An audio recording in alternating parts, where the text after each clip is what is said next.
যমুনীনগর HS school ওনাকে সম্মাননা জ্ঞাপন করছেন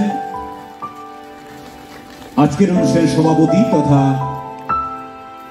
মধ্যশিক্ষা অধিকার এবং বুনিয়াদী শিক্ষা অধিকারের মাননীয় অধিকর্তা শ্রী এম.সি. শর্মা মহোদয়।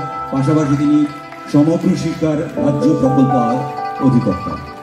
আমরা সম্মাননা জানাচ্ছি সংহিতা সিনহা, সূর্যমণিনগর এইচএস স্কুল, বর্তমানে ডেপুটেশন রয়েছেন বিজয় কুমার গার্লস এইচএস স্কুল। মঞ্চে আসার জন্য অনুরোধ করব শান্তা দত্ত, বাণী বিদ্যাপীঠ গার্লস এইচএস স্কুল, বর্তমানে রয়েছেন উমাকান্ত